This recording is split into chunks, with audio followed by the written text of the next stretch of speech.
Hello, and welcome to another Friday at Cardboard Alchemy, or whenever you're watching this. Because of the magic of the internet, you can check this out now or later, but we appreciate everyone who's coming on now, as it helps all of us have a fun weekend here. I'm Peter Vaughan at Cardboard Alchemy. We make games like Critter Kitchen, Flamecraft, Andromeda's Edge, Mission Catastrophe, and we've got more coming. Flamecraft Duels is launching in, I want to say, about a month. Oh my gosh, I don't know. It's so exciting and nerve-wracking to do another campaign. But with the help of our awesome community out there, we will do it. So it is good to talk to you. Hello and welcome. We've got Faith saying hi. It's nice to see you here. And Axel, hello, dragons. That's right, because we do make a lot of dragon games around here.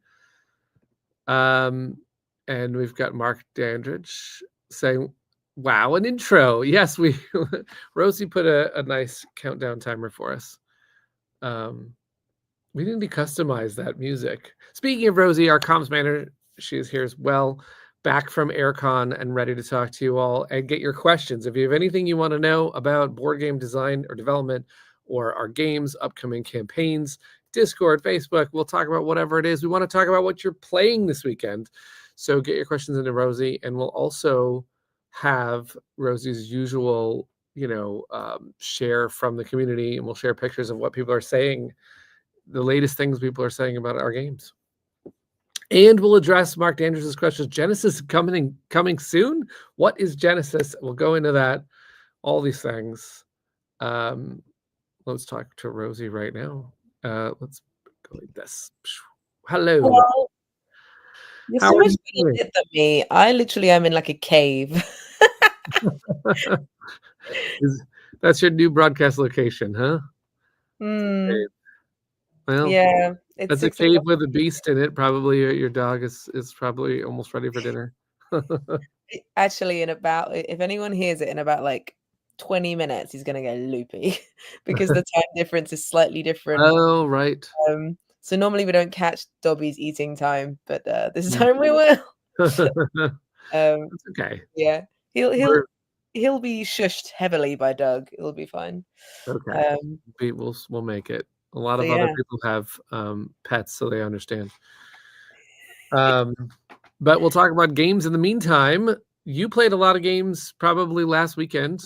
I actually did play a lot of games. For me, I'm not like a... Morning, Charlie. I heard someone went to the event and played 66 games at AirCon. Wow. I did not play anywhere near that. I struggle to play that many games, but I did have a lot of fun. I played a game called Restless Spirits, which looks almost Spirited Away-esque. Okay. Helping good and evil spirits release them by getting tokens. It's really beautiful. The artwork's done by one of the designers. That was a lot of fun. I played a game called Divide and Conquer, which is Conkers, the game, but with cards. Okay. Did you play Conkers? Is that a thing? No. Okay. Maybe it's a British thing. We have Conkers. Okay. They fall from the trees. I'm starting from like the beginning of time. They fall from the trees and they're big seeds, and they become these very hard, round brown conkers. And you drill a hole through them. You put string on them, and you like hit them at each other to make them. The one that wins, the one that You don't do this in the board game, do you? No, but in the board game, it's the card version of it, and they've come up with all these lovely theming, and it's really cute. And I really like that in when I played Conkers, the better the string you had, the better the way you treated the conker in terms of varnishing it or you soaking it in vinegar. And those are all things you can do in the game, which I thought was really cool. That's fun. Now realizing it sounds way better than actually hitting someone. Potentially getting injured. Hitting each other's conkers. You're not hitting someone. I can see accidents happening possibly with the things. But you had marbles, right? Things like that. Yeah. Okay, so these were things. Okay, so they're really small, but still with a string. They're like that big, yeah. And you'd find them and only play conkers at a certain time of year. And apparently they also keep spiders away. My mum has them in a bowl and it keeps spiders. I don't know. Spiders are like, I don't want any part of this. I don't want to play conkers. That was really cute. Yeah, I played a Japanese game called Festival of a Thousand Cats, which is a trick-taking game. Mm. That was beautiful. I Definitely, bought, you I need hunted, 1,000 cats at least. At yeah, least. I hunted it down. There's a place called Tabletop Rescue that sell secondhand games for you because of the hassle of selling secondhand games. Hmm. And I hunted this game down, got a sealed copy, and then Ooh. and then I bought it. And went, yes, this is great. And And then you just said, I'm never going to open it. I'm just going to leave it sealed. it's 3 to 4 players. So I was like, Oh, yeah, no. Conker's keeping spiders away is a myth. You tell my mum when you come to the UK, Peter. You I tell her. don't know. I don't know that I believe it either, but it's fine. The C stands for fun ruiner. Yes, it does. I just saw Peter C. Hayward yesterday. I had a fun time. I want to hear more about Aircon, but just as a brief thing, I saw both designers of Critter Kitchen last night. That was fun. What did you play? Did you play Critter Kitchen? We didn't play Critter Kitchen, although we talked about playing Critter Kitchen because we haven't played the physical copy together. So that was definitely on the agenda. But I actually played a secret prototype of theirs that is a game that they're working on. So it was pretty fun. Secret prototype. Yes, those are the best types. Yeah, we had dinner and played that and just chatted and caught up because Alex was in town. Nice. But then but Aircon, you played these games. You also ran. I played Critter Kitchen. Oh, great! You played Critter Kitchen. I Excellent. played Critter Kitchen. I played Maybe Critter Kitchen with the designers on the exact same weekend. They flew over. No. How was playing the game, when the wild, like when it's, Well, with people? here's what I did. So Lucky Duck Games, who will be releasing it in retail in April, the Very soon. standard edition and the expansion. Did you know that? I didn't know. They sent me a copy of the standard, and I put it in the Aircon library. First, I thought you were going to say like they sent you a copy to Cozy Board Games. Like, have you heard of this game? Would you like to review Critter Kitchen? Who is this frog? It's so majestic. No, I put it in the library because a bunch of people on the Aircon groups were going, could someone bring Critter Kitchen? Cool. And a few of them were like, I could bring my massive copy. So I was like, you know what? I'll ask for a copy and we put it in the library. And I couldn't get it for like the first day and a half. Wow. It was in and out so much. I think what was happening was people going back with the person with the game and then immediately taking it out. I heard the same thing happened at Dice Tower West because Peter C. Hayward brought the only standard copy and expansion that I had at the moment and then put it in their library, and they also had it in the hot games area, and apparently it just couldn't. Yeah. So I actually was starting to worry that maybe the game hadn't been logged properly because it wasn't coming up on the system as available. And I was like, oh my goodness. So I went over the next morning and said, how's Critter Kitchen doing? And they went, we can't, it's in and out constantly. It's doing so well. So that's awesome. So I was hoping to get to play it though. And there's me going, I have created my own problem by putting it in the library. Yeah. I did not get to play it. When we were coming back we went out for Thai food with my friends Esther and Ava and obviously Doug. We were checking the thing and it was available, and so Esther ran to like running ahead, just like one of the chefs in Critter Kitchen running to get the best ingredients. Exactly. You have to work. So basically, you have to be a mouse. You only grab one game, and it's Critter Kitchen. But there are boars going, I'll take 3, which is what you shouldn't do in the library.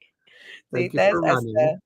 Esther ran, went and got it, and was like, yes, holding it up across this noisy big room. And I'm like, yeah. Nice. And so the 3 of us played. I think the critic, Esther will definitely remember, was the Badger. It was the one where mushrooms are wild. Mushrooms, yeah, that's the Badger. I love the art for that. We don't have it up on the screen, but it's absolutely gorgeous. It's a beautiful Badger.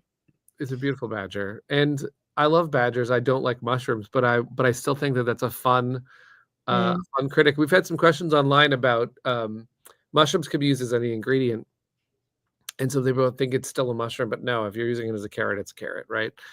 But you can also use mushroom spice on anything because the Badger is all about that. So yeah, as Esther says, we all got above 30 points.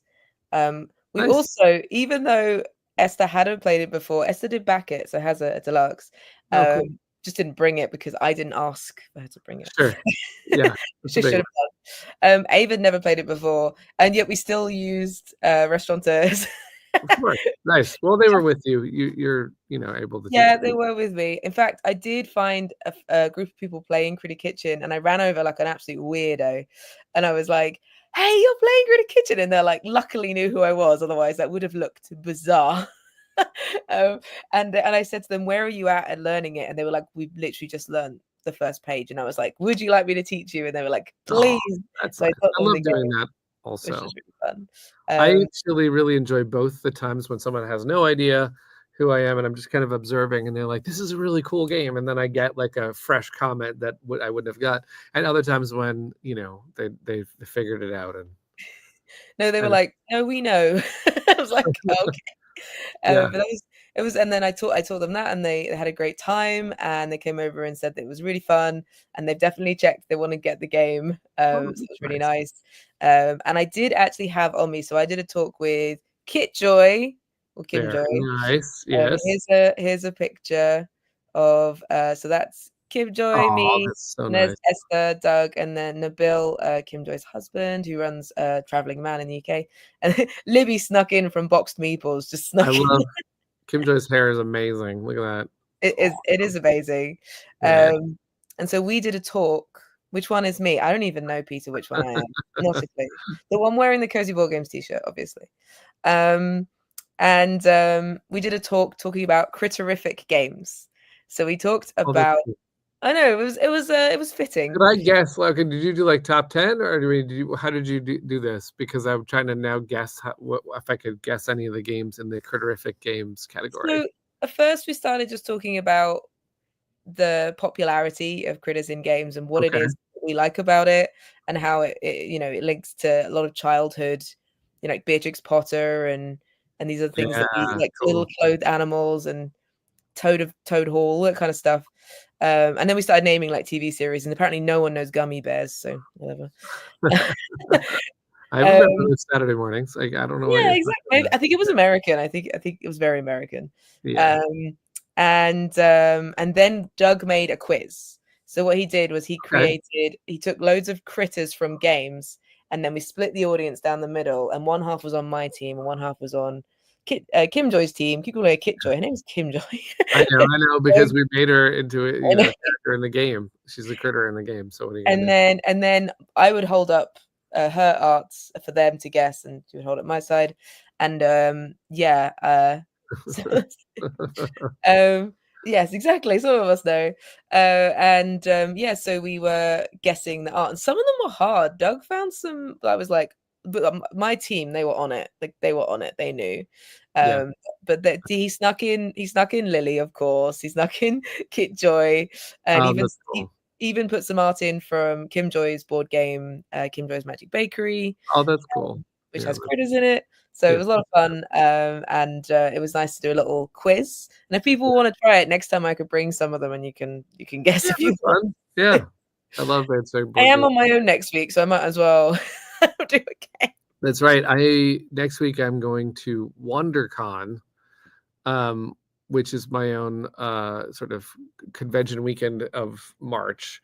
It's not to play published games, though. It's to play unpublished games, because it's a protospiel, which is basically anytime you gather a bunch of game designers together to test.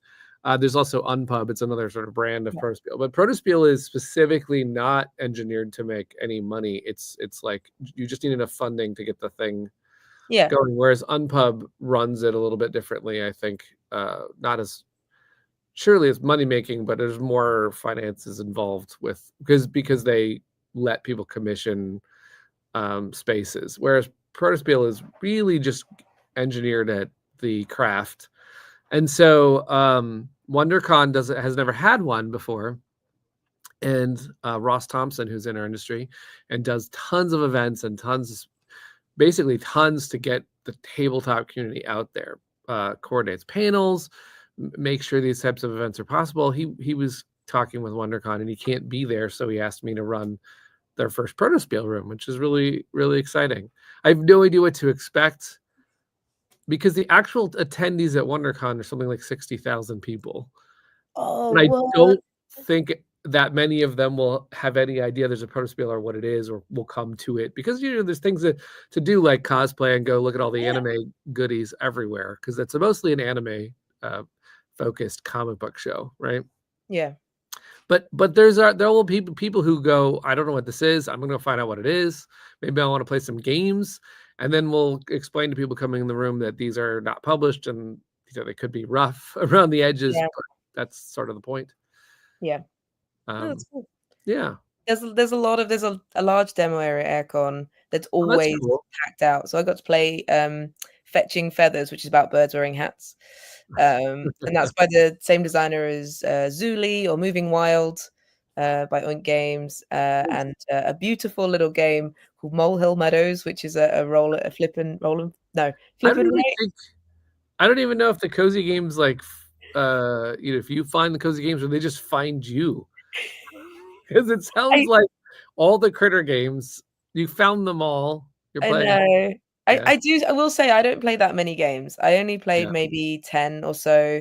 I was in a couple of events, and I like to wander around. I like to talk to people, obviously. So I do avoid the games that don't interest me. Like I will be like, that's a 4-hour war game. I'm probably not going to play that. I would like to get better at stepping in on playing Blood on the Clock Tower, because I do really enjoy it.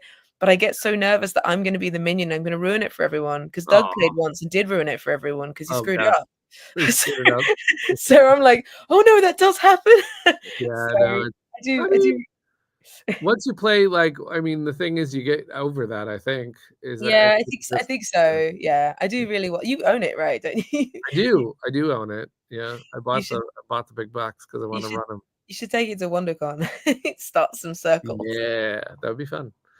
But yeah, anyway, here's a little picture of me in front of the aircon sign they always have. There we go. Look at that. And here's a picture of Doug, because we unboxed the game in 15 minutes on the train. Nice. Put a kitchen on a train. Yeah, we did. We were like, I don't know how much time we'll have to unbox it there. Let's just do it now. The train is arriving. Oh. But yeah, fun. It's really fun. But yeah, we've also been doing other things this week. Did you put the expansion in the box, by the way, or did you just? No, I did not put the expansion in the box. I'm just saying it fits. Well, it does fit, but I wasn't doing that on a train. Mostly because I only had the standard, and I thought that it's good to start with the standard. And I agree. I actually we gave this standard and the expansion to Dice Tower West, but I specifically asked Peter to put them in different boxes, so that only if you wanted to check out both, you know what I mean? Like otherwise, that way you get to experience the game before. Because if you didn't own it and you're just trying to get out from the library, and then you open it and there's carts and everything else, you're like, what is this? It's too much stuff. Yeah. No, I totally agree. And also it was just the weight of everything in my bag already when I was on my way there. I was like, I actually agreed to, like, with Doug, we will only buy enough games that will fit into the space, because I didn't get the game back, obviously. It stays in their library. Sure. So I thought I'd only buy enough games that fit in. So Doug bought the Sky Team expansion. Oh, nice. Which I really like, that comes in a sort of model airplane style paper wrapper, which I think is really cool. And I got that Festival of 1,000 Cats game. And then I bought a bunch of dice and trinkets, because I always buy goblin-y trinkets. That sounds now that I officially play RPGs, I can buy lots of dice. That's the rule. So. There you go. Yeah, absolutely. But we also have some pictures from the community that we can share. Yeah. So hello, everybody who's coming in. Hello. Nice to see you. This is cookies. Joanne's cookies. Yes. I can you spot something that's out of ordinary there? There's a non-critter shape. Little star. And that's probably when they have leftover dough from out, and so they're like, that's really cute. So I really like that. There's a frog in this plate, so it's approved. Yes, I feel it's interesting because there are so many cookie cutters, and yet the frog always makes it in. Absolutely, yeah. Clearly, they're wanting to get their photo shown on the live stream. Look at how big! This is a moment. Look at how big the Python cookie is. It's such a big cookie. Lord, that thing is massive. Yeah, I mean, it's when you really need a sugar hit, that But you one. know what I like is, especially on this picture, I like how the cookies get a little more toasty as it gets down. Like I want the mouse at the bottom. That thing is like, that one might go too far. The board might be the ideal. It's funnily enough just to do with their oven. It's like whether their oven just has a I slight know, issue. but I'm saying like I like a cookie that, well, first of all, like if I'm out and about getting cookies, I don't like the ones that are super thick.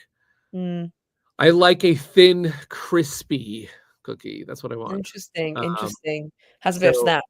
yeah, it has to have a Yeah. little tiny bit of snap to it. And my local bakery makes these massive oatmeal raisin cookies that are in fact very thin about it. Like I Oh. really don't like a doughy oatmeal raisin. I want a crispy one, and it's really good with tea. So Yeah. No, that's fair. Like a thick cookie doesn't work as well with tea. There was actually a seller at Aircon doing loads of chocolate dice and things like that, and they had oh, that's these fun. really thick cookies where they were filled with like caramel. Mm. And Doug did have one, and it was great. So you can see Doug eating it on my Aircon. I did 2 Aircon videos so far. There'll be TikTok. 4. You can go watch him eat a cookie Nice. and Excellent. other things. Um, What we else do we all have? That was nice of well, Joanne to share that picture. Hey, what's look at that. this? Our friend Jenna talking Speaking of about solo Food mode. Kitchen, we have a video on if you're on YouTube right now, on this platform, and you can go watch it. But also, she's doing a live stream. I think is it Tuesday? Tuesday at Yeah. 1 p.m. EST. I think it is. Yeah, we have to Um, post about that in the update. yes, we do, and it If is you in there already because I wrote it. okay, good. Um, I love, you know how this is a tangent, but like because Rado used to always say like, "Hey everybody," you know, and he had this way he opens it, right? I love the fact that Jenna also has like, "Hello friends," you know. Yeah, yeah. I like the fact that there's a consistent intro. No, that's cute. I only get to do it at the end of my videos because at the beginning there's a whole hook thing to do with short form.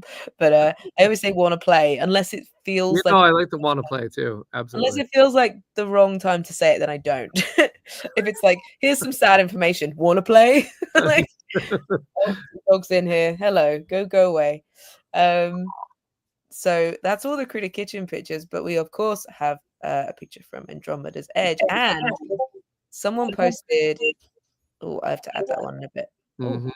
am I blipping or you? Probably me.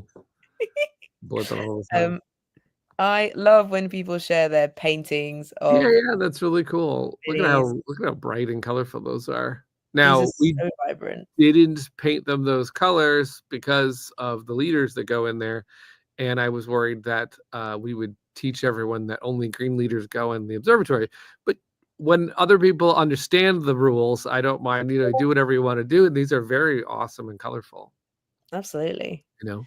And there was also let me see, I didn't add it in, so I'm just gonna, like, grab it now and hope that it's all good. There was also a fantastic there it is, set of questions that I thought I would pitch to you. Okay. So, Hmm, Justin hasn't got the game yet. interesting, Hasn't got Andromeda's interesting. Edge yet. As someone who doesn't own this and has never played it, what are must-haves? Are there any items in the initial print run that are missing or incorrect that I should be looking for? No. Mhm. Finally, is there any reason I shouldn't pick it up today and just wait for the next print? And I thought, what would you say to these 3 questions? That's interesting. One way or another, I figure I'll own this. I love that. Yeah. Um, we will mostly play at 2 players, but we could gain a player or 2 as my kids get older. That's awesome. 2 players is what it's built for. The designers, Luke and Maximus, played so many 2-player games. So it's gonna be great at 2-player. 2-player, I like adding the, just as an aside, I like adding the vortexes or the quasars when you get used to the game because it does add more terrain for you to interact with, and it also scores your developments a little bit more than are available at 2 players. Another way some people modify it is to add leaders from a 3rd color. But anyway, I digress.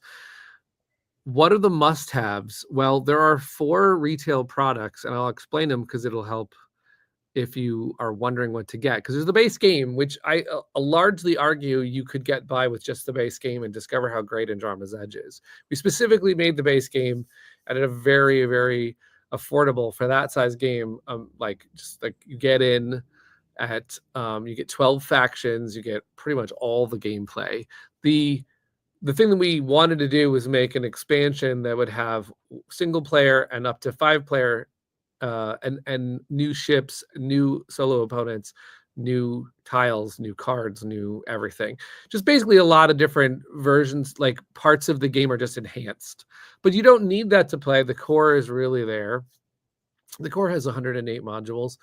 The expansion adds more modules, more everything. But you could get a lot out of the base. That there, if you want all the content, all the gameplay, you need to add the expansion, which is called Escalation, and also Exotic Matter, which is all the promos. So basically, we took all the promos from the campaign, which is why Rosie said, is there anything that's missing? No, because you can go get Exotic Matter and Escalation and the base game, and then you have every card. So far, there is more coming, but so far, you have every bit of gameplay. That's all the gameplay, but the other thing that we added to retail, which was really special because a lot of people wanted the bling, the raiders that turn 3D, the buildings that turn 3D, the deluxe resources, and the trays. Everyone wanted that as well. So we put that as called the Supernova. That includes a big box which holds everything, but you can also put everything into the base box. So if you're just getting all the gameplay, it all fits in the base box. If you want to get all the deluxe stuff, now that's your new housing container for everything. It all fits beautifully in there. There is a V2 rule book, which we're now printing in the second run, and I'm going to put that up on BGG. It really only clarifies a couple of things in the main book. We did reverse one key rule that was written correctly on the player aid, not written correctly in the rule book. We're just syncing the rule book to the player aid. Those changes we'll have on BGG, but they're really not that many. And so I don't think you're missing anything. I don't think there's any reason to wait. If you want to play Adromada's Edge, the version that's out there, if it's still available on shelves, is great. The version that's going to come right after this is just going to fix the rulebook up and fix one solo card that we had incorrect in the expansion. But that one also was a very, very minor error. So then we're working on Andromeda's Edge Genesis, which is the next expansion. That one, Mark asked earlier, when is that coming? Well, we're talking about putting that on GameFound this summer. So what does that mean? That means that you'd be able to get the all-in possibly again, plus the new, or if you don't have anything, you could get everything. But if you do have everything, you could get Genesis. Now, I don't even advocate waiting for that because Kickstarter or GameFound crowdfunding campaigns take a long time to fulfill. So even though we're launching it this summer, I don't know yet when the release of it is. So if you can get your hands on Andromeda's Edge, you should, because it'll just be more gaming in 2025 that will be very, very fun. So I wouldn't wait. We also have the excess stuff from the campaign will be going on to our shop. Rosie is correct. There's one more little thing, which is that we have fulfillment extras. So while I did mention all those things that are in retail, what that creates is a deluxe plus. And what I mean by that is by the time you buy Exotic Matter, you actually get the deluxe edition of the game, but about 6 items that are unique to add-ons. But it's missing 7 add-ons that are purely cosmetic, not gameplay. But those are the little perks from the campaign. And any extras of those 7 add-ons and any extras of the all-in, which is basically all of it together, will be on our shop. Now, we are going to... So that's the deluxe plus, I guess, to Charlie, who just said premium deluxe. It's what we used to call it's what we called the all-in on the campaign. What it basically means is that you take the deluxe plus, and you've also got jumbo dice, and you've also got card sleeves, which there's a couple cards in the game that are specific size, so those are awesome. You've also got coasters, and you've also got dice trays with art on them that you can roll the dice in, and you've got what are the other things? Jumbo dice? Or you already said that? No, I already said jumbo dice sleeves, wooden moons and other tokens. I mean, the ones in the game are chonky cardboard, but if you really want to go and get wooden moons and wooden supremacy tokens and things like that, we have converted those over. It See, also must have for me is the credits. Like that's why I have to go deluxe. yeah, I mean, so deluxe credits. yeah, the Supernova has the deluxe credits, has the deluxe resources, the little ice and everything that's upgraded. Everything that's in the extra stuff is it's just you know, I mean, some people will say I want jumbo dice and some people I don't need the jumbo dice, right? It's just extra. Yeah. Mark is asking if there's still a discussion about a neoprene mat. He's asking that in regards to Genesis. There is definitely still talks of additional items in Genesis. So yes, I cannot confirm or deny at this time, but yes, we're talking about this thing. Exciting. We didn't want to do that in the original campaign because, you know, when you're trying to make the game, that it's just more than sometimes you can handle. And we wanted to make the all-in, and we didn't want to make the all-in too much money. So now there needs to be an all-in that has all this extra stuff and a new version of the deluxe, which I think Brad said something like it's the alpha, beta, omega side. I don't know what we're gonna have some name for. It's the redo. One of the things that we're doing when we come back to the campaign is that we'll add Genesis in the all in. So this is this whole thing that we got to work out. Yeah, that was Dobby. Yeah. You know when it's 6:30 in the UK. Megan says that they found Andromeda's Edge by chance on GameFound, but love it so much. Can't wait for Genesis and now need deluxe bits. Yeah. That's awesome. So we're excited for that. And I know that a lot of people, so in our Discord right now, we're testing Genesis for those who want an early sneak peek and you're interested in seeing stuff that's not fully baked yet. There's new factions, there's new cards, there's new, there's new Raider technology that you can hard steal and take for yourself. It's so much fun. So we're testing out those cards, making sure everything is nice and balanced with the new factions. And then we'll be ready to launch. We'll have more. But before that, we're launching something else. Right. It's not our first campaign of the year. We're actually launching Flamecraft Duels. Flamecraft Duels is a 2-player, puzzly, fun game set in the Flamecraft universe, completely separate from the original Flamecraft, but all new gameplay in a travel-friendly box. So we're doing the deluxe of Flamecraft Duels in late April. April 29th is the launch of the campaign. And oh, look at that! We have Mark is pointing out today is Mike Vanderveen's birthday. Yes. Happy birthday, Mike! Mike has been in our Mike and I used to work together at Breaking Games, and we met via not only Breaking Games but also Print and Play, which is a part of the business that makes prototypes. And I was making a lot of prototypes. Mike was also really heavily engaged in the community and was volunteering for a company called Envoy that basically put passionate gamers into convention spaces to teach games, like to help publishers out. Mike is a great ambassador for games. So I hope he's having a good birthday and playing some games. Yeah, I hope so. But I like to birthday. As we were saying, Flamecraft Duels is going first, and I do see some excitement and also some people who've helped us test Flamecraft Duels, which has been really nice. Yeah, we are in the process of wrapping up testing now. Yeah, I think we're in good shape. We've made sure all of the special cards work. There's a version of the for all of those that may or may not know Flamecraft, there are artisan dragons of various types, like bread and meat and plant, and iron, crystal, and potion. And those are all in the game, of course, but there's also a type of dragon that doesn't like to work.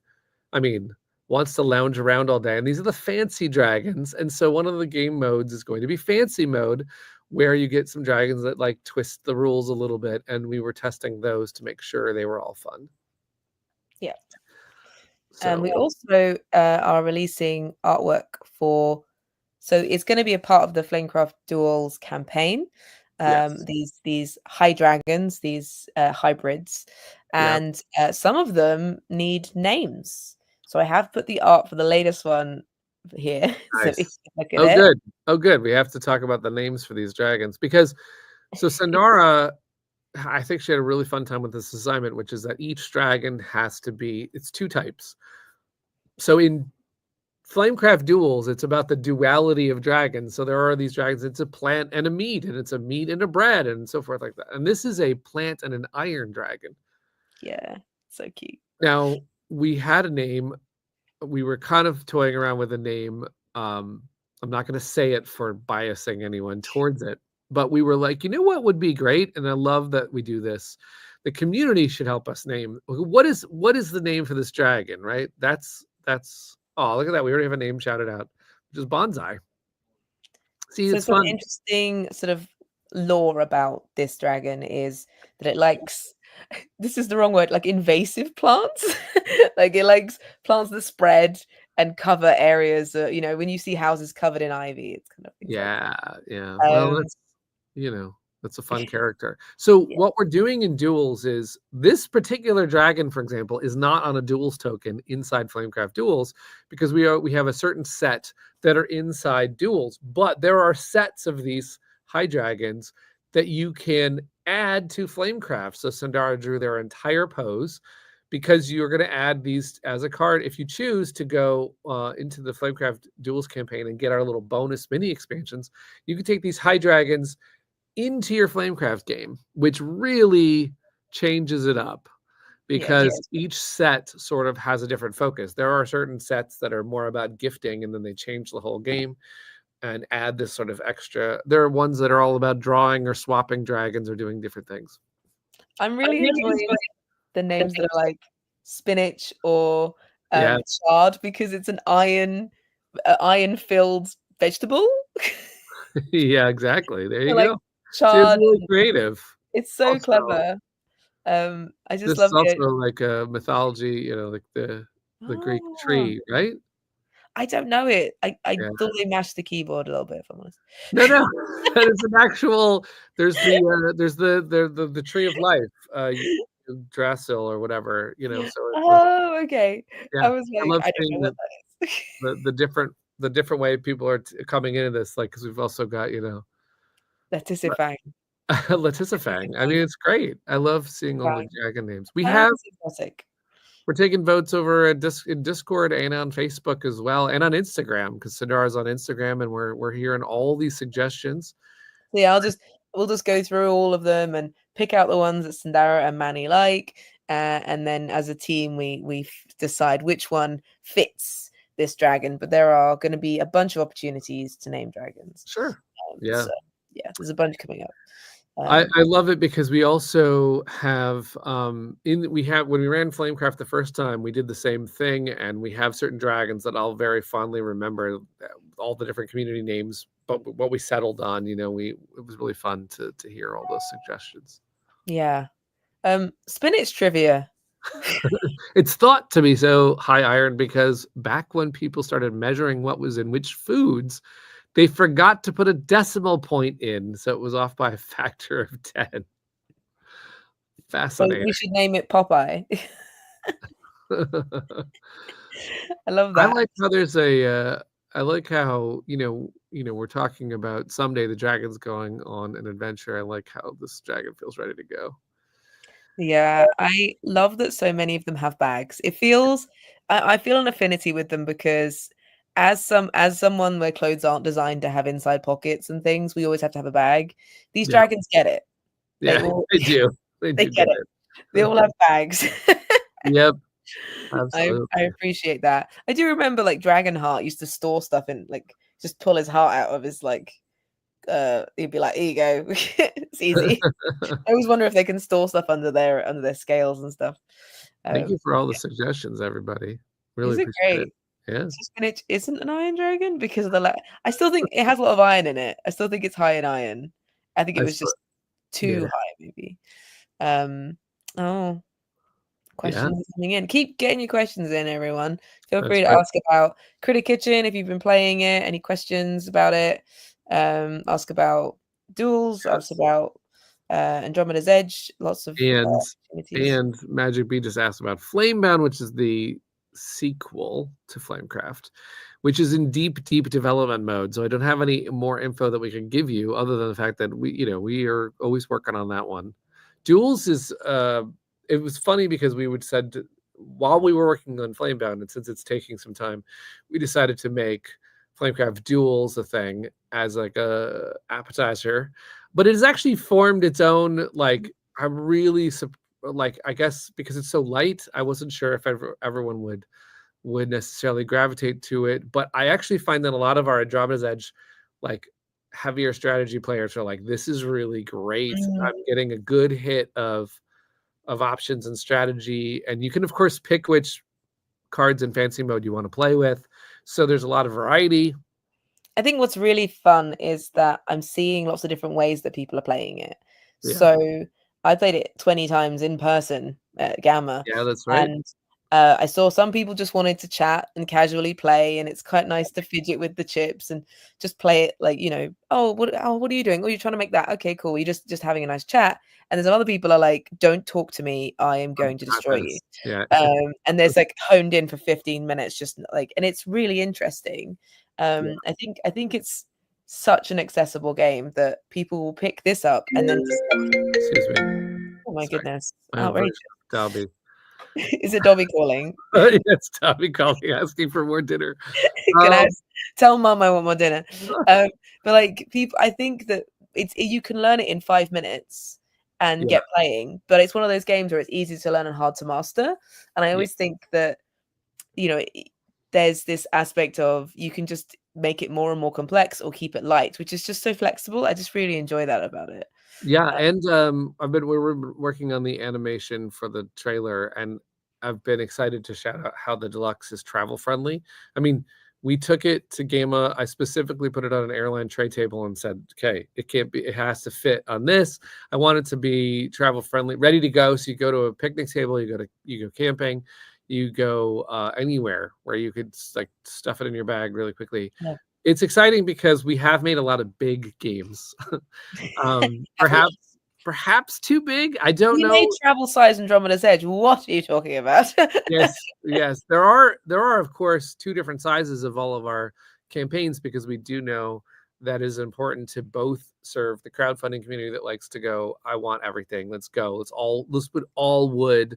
Let's make a place of storage for all of these different raider alien ships of giant proportions. And then there is another side that says, can you just give me something that I could take to game night or put at the local convention and make it much more streamlined, which is what we do. This time though, it's funny that the deluxe edition is still small and compact. I mean, it's deluxeified, and I can't wait to share all the ways that it is deluxeified, but it's also still like super travel friendly.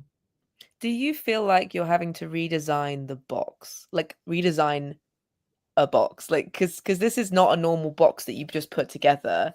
Like with board gaming, they go, right, get a box of this size. We're having to design something, like redesigning the wheel. It feels like we're rethinking how you use a box for a board game. Yeah, this has been an interesting journey, because at first we were talking about we are making an Iron Dragon plush, and we were going to have the game be the backpack that the Iron Dragon was wearing. That was a good idea. A bedroll like of a different like neoprene board, and we were like, oh, that's really cool and travel friendly, but it wasn't. It just didn't work with the game, the box we were making. Poor Iron Dragon would have been like, this is still too big. But then Brad came up with this really cool idea to have the box open to the board, just like you're ready to go. I love that, because that's like, let's go. So you basically open the game to the board, and then there's drawers that there's like the board opens. Now we've gone back and forth with manufacturing on that, like lots of different ways. We were like, okay, how is this going to work? Magnets and pull tabs and holes in the board and things like that. So it does feel like we're reinventing a box, but it's super exciting, because at the end of the day, it's going to be just like as fast as you can get this game to the table. Boom, it's open. It's done. Let's go. Take the bag of tokens out and start playing. So it's been very... There's the box. I So this is a actually, prototype. yeah, I So don't have the latest one with me. We've got different things we're trying with a fun little a lock that's on the top of it, and we're also doing like magnets on the inside board, and so we're doing lots of things to get it just right. And in the campaign, we're going to show it off. It's not going to be the way if we ever make a retail edition, the retail edition will not do all those fancy things. It'll just be simple. So it's one of the ways we're trying to make something really special. Yeah, there's 2 prototypes in that picture. So one of them is open, so Yes. that's the box, and the other one is closed. But we had a couple of different manufacturers give us options, so we had them with us.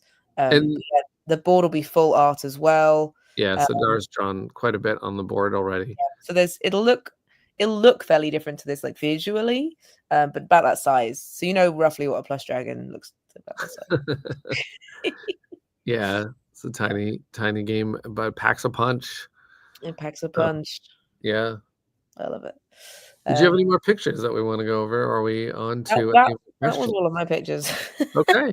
All right. We did well.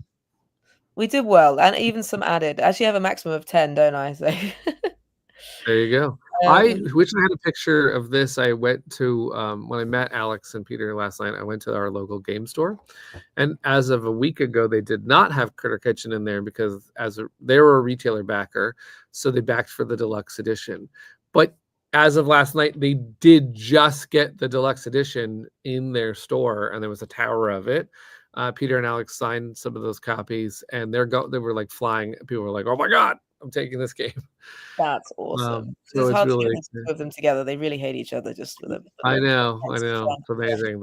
And one would sign something, and the other one would say something about them. So it was terrible. No, just kidding. I think Peter. They both signed above their character on the cover. That was really cute. Alex signed like in the awning, and Peter was above the Bluebeard character. I love that. Heavily bribed or involved to get me and Alex. Yeah, absolutely. This is what I've understood. It's really difficult to get you guys together. It's just an absolute pain. I will share the photographic proof, Rosie, so you can share it next week on the stream of them being forced to smile together. Yeah, when I was with Peter in at Gamma, getting him to smile, he would just go, and then I had to say something funny, which is very hard for me, as he knows. So to get him to laugh. But yeah, there was a question which was, is a Flamecraft tabletop RPG possible at some point? I can't remember if it's been mentioned already or not. That is a very good question. We've been thinking about that, I think, since Flamecraft started, because it's always fun to think of where could these dragons go? Could you play as one of them and go on adventures? And that is kind of how the sequel started, is we were talking about what if the dragons went on an adventure. So Manny and Sindar at that time started thinking about what the world was like, what kind of critters are out there, what other new dragon types are out there, and what are these elder dragons that they could run into. Maybe they could go find out where they came from. So we started cooking that up as the sequel. I think that the RPG has been placed as a tentpole beyond that, because we really want to flesh out is the rest of the world and what's out there, what kind of caves and streams and meadows and places, treetops and castles and things could they find out there. And once we know what's out there, then I think we could explore that. I think there's a lot of people that would have fun in that, but it's maybe a ways off, but we're certainly thinking about that stuff. If there are RPGs that you've played that you go, this is the tone I would think would work really well, we would love to hear them. Like, feel free to I know Manny is studying all of the coziest RPGs right now. Like in general, one of the things Manny said about it was he would never want the dragons to have hit points, take damage. Yeah. They would only be solving challenges and running into obstacles and helping friends, and they wouldn't ever be in danger. So it would be one of those rollicking into the countryside. I always think of like, I in my mind, I'm like Winnie the Pooh, like they're going off to they're doing something. But which is funny because there's actually a cozy RPG on Kickstarter or GameFound right now, because Winnie the Pooh is is free to use. It's called Oh, there you go. Yeah. Crossed Paths, something like that. And they've made a Winnie the Pooh version of Oh, it, fun. so you can see like them wearing little adventure gear. It's very cute. But no, yeah, I think if I was thinking of cozy ones, it would be like Wander Home. We've met the writer who's amazing. Yeah. And they also wrote Yezebel's Bed and Breakfast. Yeah. I play Brindlewood Bay, where I play an old lady group solving crimes like Jessica Fletcher style, Murder She Wrote That's style, fun. which is great fun. And then there's a bunch of cozy ones, but it's about the lack. You don't really want them to be. You want to be fighting. You want them to be dealing with things in a different way, in a puzzly, Yeah. solving problems way. Martin says the Smurfs has no HP. That's exactly. Really. I think that's the vibe, right? Peter chimes in and says Tales of the Hundred Acre Woods is probably the name of the one you're talking about. It probably is like Across the Paths, Tales of And then Princess Joy Sparkles says dragons baking cookies and having happy adventures. That is the vibe, 100%. There has to be. I mean, the bread dragons are making so much good food. They're gonna be set for this adventure. It's Bramble Trek. There you go. So I don't know why Cross Paths is something else. Bramble Trek Adventures in the 100 Acre Wood. Nice. That's the one. That's cool. That sounds fun. I'm gonna have to go check that out. Very cute. I've not played it yet, but they did a plushie, of course, and it's really cute. And I hope that I have some local places like the Arcanist Tavern that sometimes run RPGs. So I'm like, please run so I can play it. Yeah, absolutely. Stuffed Fables is a great example. That was the one Stuffed Fables was where your soft toys, and right, it was actually I think designed for kids to get into RPGs, which was interesting. I have one that I really liked years ago, although I don't really know how much damage there is in it, but it's called Humblewood, where all the characters are, and I used to work with Leisha Hannigan. She helped illustrate some of Dwellings of Eldervale, and she was the artist that drew this like little owl warrior, so like sword and shield, and was ready to go out there. And so it's all critters. It's actually, to your earlier critter conversation, it was basically a world of critters, and you're doing an RPG. But I do think they fight because there's like an evil snake and there's like big boss monster ones that they have to take down. So I think it has more traditional RPG like battle, but the characters are uber cute. I was doing some creative writing recently, and I was watching stuff to get inspired.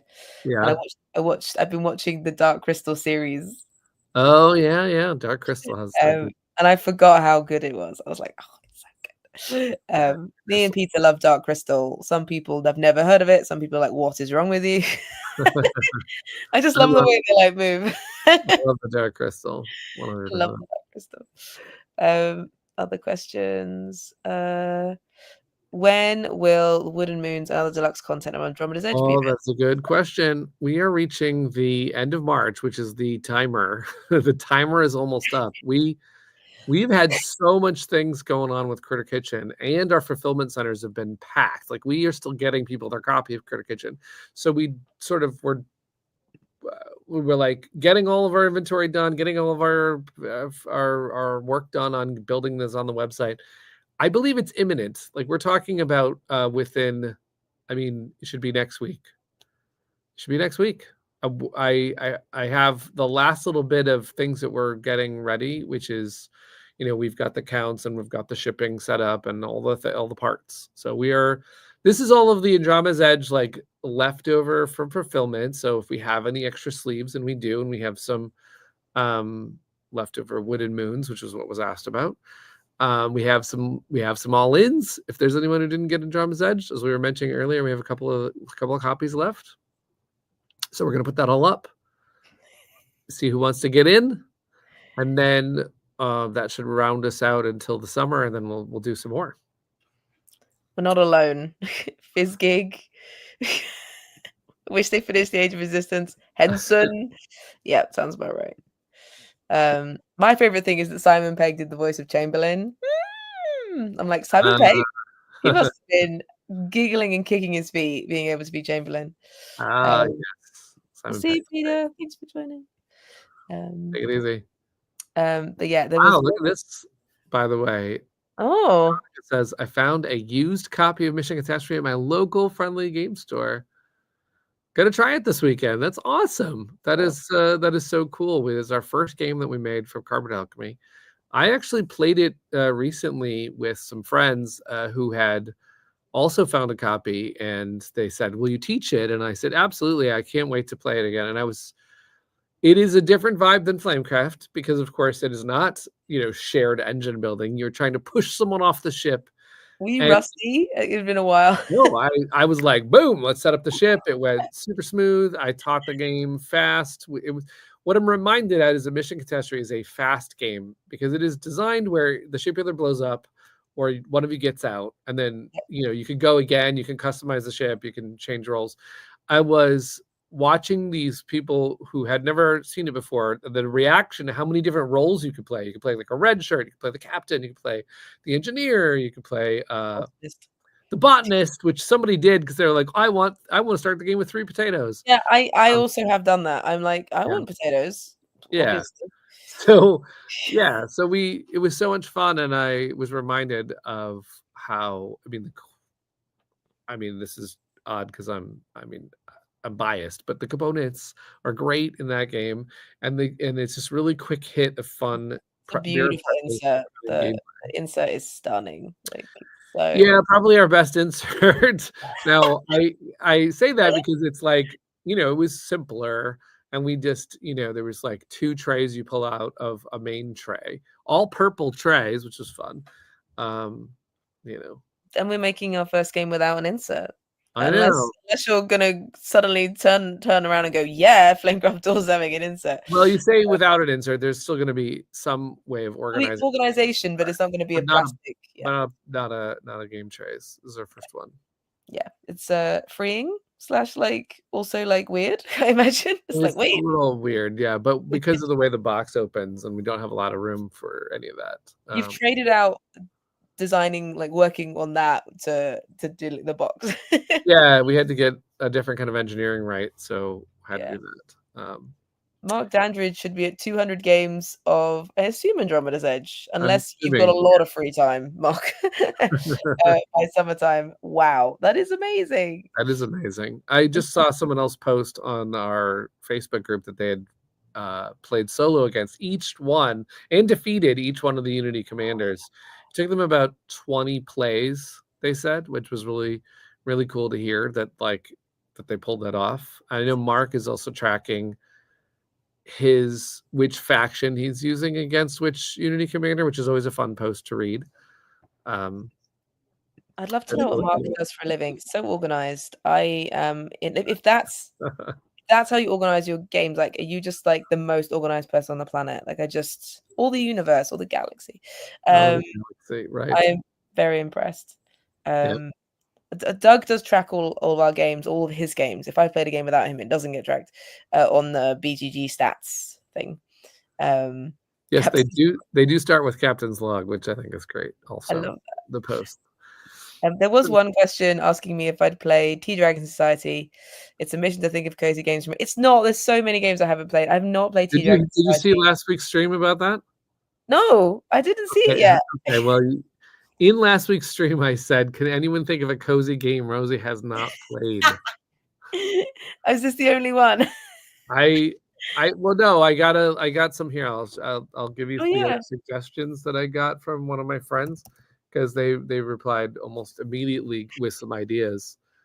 There's loads. There's so many. Okay, so my friend Jason said, "Has Rosie played Paris, the City of Lights?" Yeah.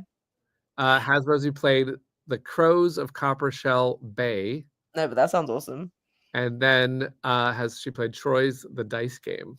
And these were listed as cozy suggestions. I don't know. The crow ones. I like a crow. I love a crow. I've not. No, I have played Paris, the City of Lights. Is actually one of my first ever videos. Oh, really? My 5 cozy games you can play. That was one of them. I love the way they use the box. Oh, that's cool.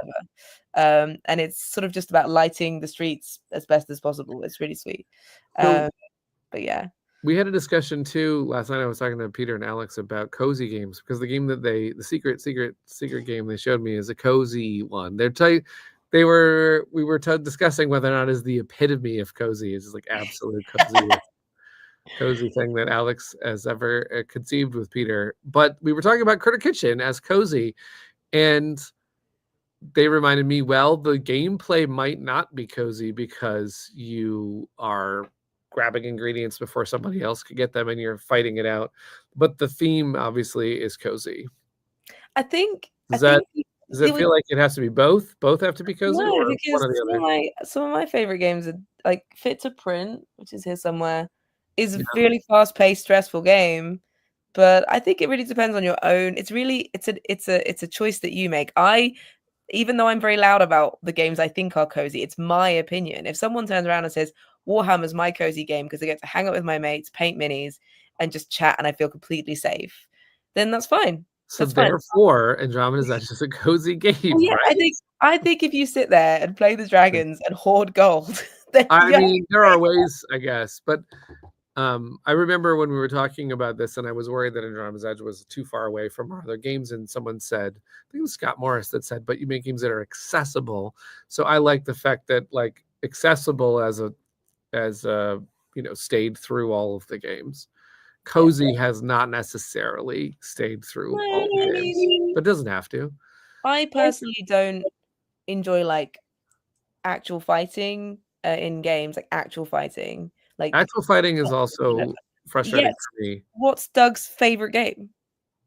Unmatched.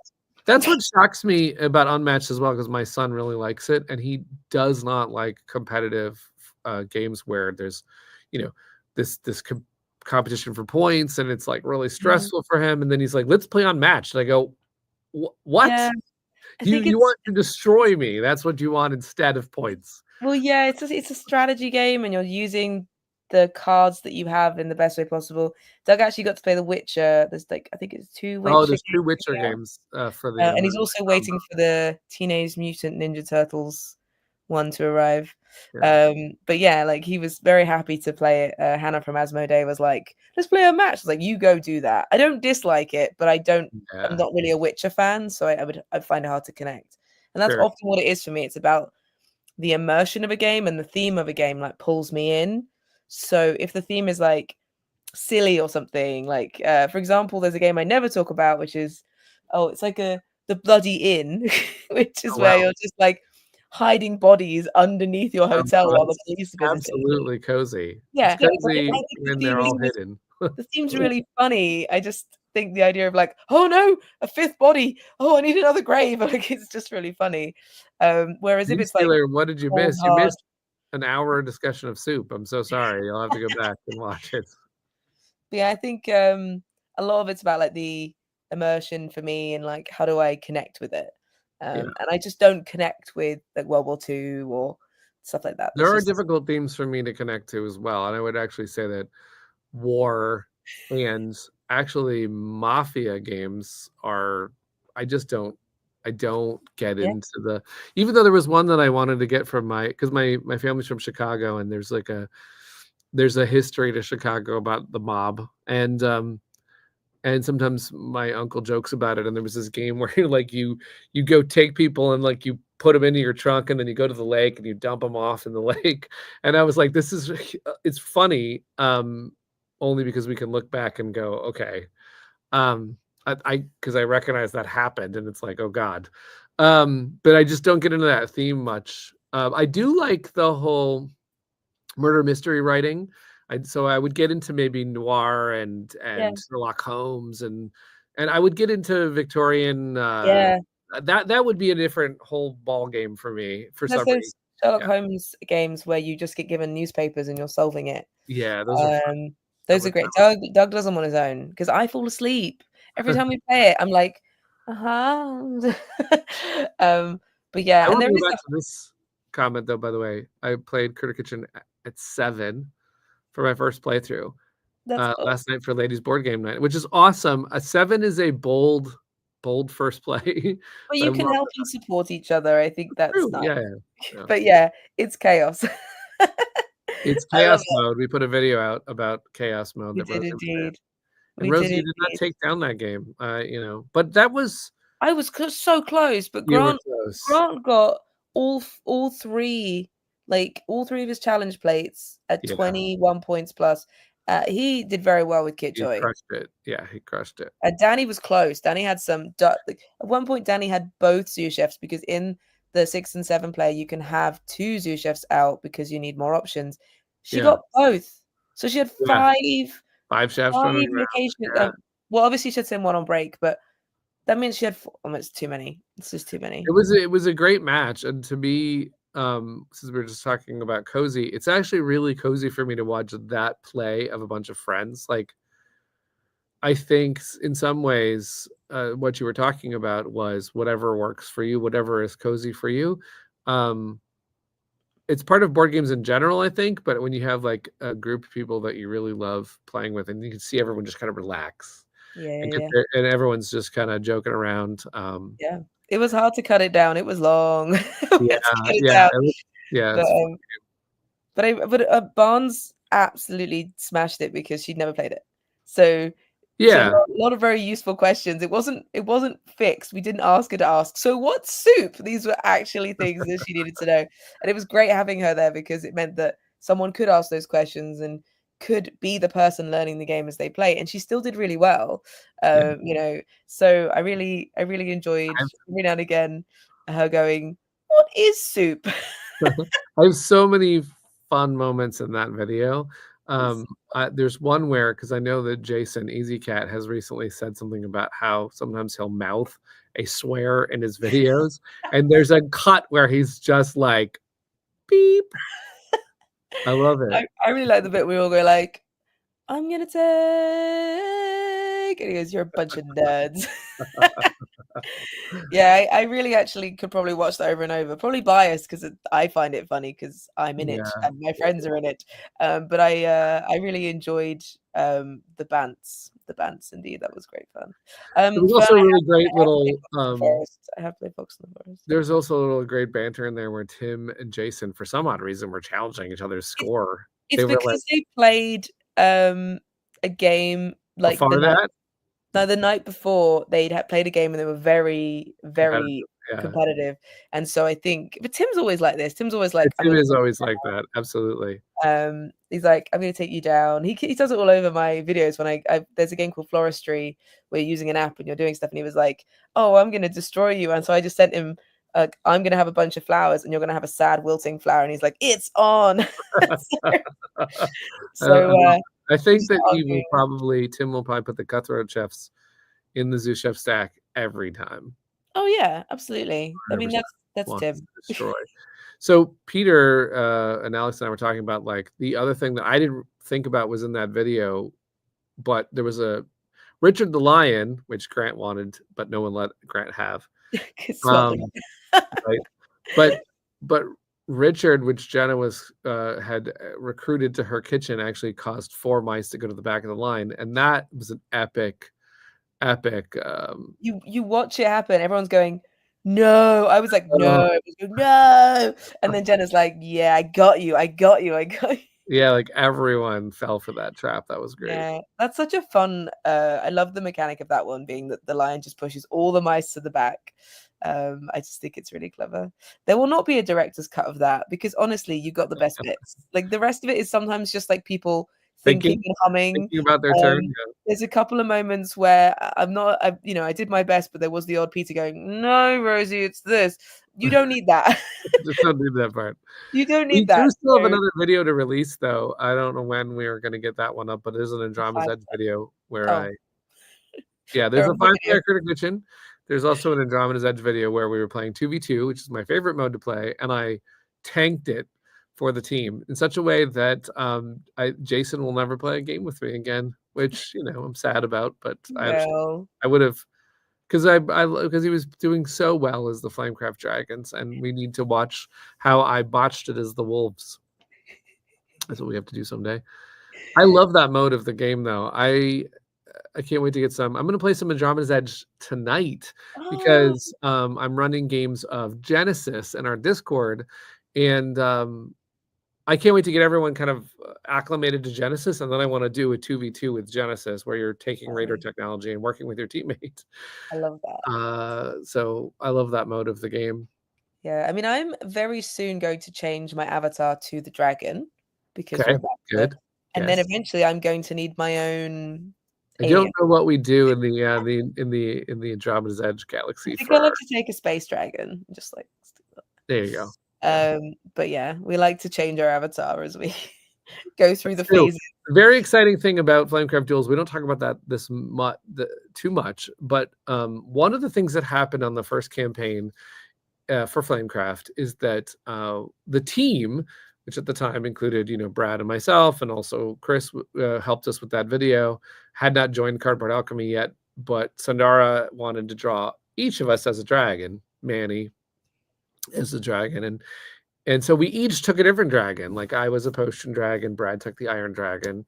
Um, we had our friend Eric Tosco, who modeled the minis, take on a plant dragon. So each of us was a dragon, and they were never meant to be included in the game. They were just avatars on the campaign. But what ended up happening was we were unlocking things left and right. And at one point we were said, well, we could put these dragons on special one-time player powers called companions. So in Flamecraft, there are companion dragons, and you can invite myself to play with you. Basically, I have a power in the game, and I will give you that power one time. My particular power is that I can let you activate a new shop that's just opened up and go there and take an extra turn before anyone else has got there, because I tend to love the shop powers. That's what I love. And so my power was specifically like, you get a one-time secret, go to the shop first. Meanwhile, Rosie has come on board, and we realized, oh, Rosie has to have a dragon, and so does Lauren and Judy, Luke, who's come on, Nicole, who's come on. Everyone who's joined our team recently needs a dragon, and Sadar was kind enough to draw these dragons. And then we decided everyone needs to have companion powers. So one of the things we're adding to Duels as another mini expansion is you can get the remaining companions. And I am so excited by that, because you're going to have so many options. I don't think this is going to be official mode that we suggest, but now there's enough companions you can deal everybody to. And now, insanity will ensue. And Rosie's Whenever power. anyone has my dragon, imagine it sat on your shoulder going. That's what I'm doing. I'm advising, but also distracting. Because you're playing a fancy dragon, so you are definitely going to inspire people not to get their job done in town, but instead to goof around and go get more fancy dragons, which I believe is tied into your power, right? Absolutely. Yeah. I think we're trying to work out like what a comms manager would do in Flamecraft. Yes. But Very yeah, I loosely, really like them. very loosely, we the companions, which we will reveal on this campaign, we didn't have like a one-to-one, like, oh, you have to pick a meat dragon, you have to pick a crystal dragon like we did before. But Rosie just absolutely fit the fancy dragon, and we have, I believe, I think I chose it when you all like when I was getting the art and there was no idea I was going to be a companion. I was trying to work out what would be cozy, and I was like, well, surely I'm not working. I've got a mug of tea, I've got a little blanket. Right. So it didn't make sense for me to be like working, and as a bread dragon, I'd constantly get asked, but you don't eat gluten or dairy. So that was why. And Yes. then everyone's kind of fit around and picked Right. the right dragons for them, or they already had one. Like I think Chris's Yeah, is Lauren was different drawn as a bread dragon, and then Chris was orange, and so we had to go like, well, wait, what? There are no orange dragons. But it's funny because we made him into a new dragon type for this companion, so you'll see what it is when we get into Chris it. gets his orange way. He's also sort of the dragon that works the best with all the high dragons, and has a power that's related to corralling all the high dragons, because he was developing and helping get all those tested. So it was just made a fun thing to test Chris as the as related to the high dragons. And I believe we got a power in there for Luke, and Luke Has he is got a dragon now? Is it done? he does have a dragon, yes. So Send that to me. I want to see that. Okay. Luke's dragon is, because Luke is a science teacher by day until he joins us at Cardboard Alchemy, but he also really enjoys like grilling meat. So he just became a meat dragon. Oh, that's nice. He's a meat dragon in this. That's cool. I like that. So anyway, we've gone off on a tangent, but we had fun. If any questions didn't get answered, if you have anything else you want to know and talk to us about any part of our games, Critter Kitchen. I keep saying that I'm going to release Peter Hayward's strategies of how to combine the Critter Kitchen like carts. So I will find a way to do that coming up. In our Discord, we'll have some of that. But if you have any other questions, Discord, Facebook, YouTube, or on the campaign wall, you can ask us about it. We are excited because it's only a month or so away till Flamecraft Duels, as we've been talking about it. Rosie, you're going to be running this chat next week while they go to WonderCon. So I'm have all fun. alone. All alone. Maybe Dobby will join. And we'll get the Wooded Moons out. We'll get those on our site. Stay tuned to GameFound for the official announcement of exactly when. There is limited supply. GameFound is being told first. Our newsletter will be told after, and then so on. So you need to get on the GameFound notifications. And the positive benefit on being the GameFound notifications is that you will also hear when Genesis is going to launch. So these are the reasons why you want to get on these things. Yes. We are all the places. Thank you, everybody. Enjoy gaming this weekend. Have fun. Carry on, game on.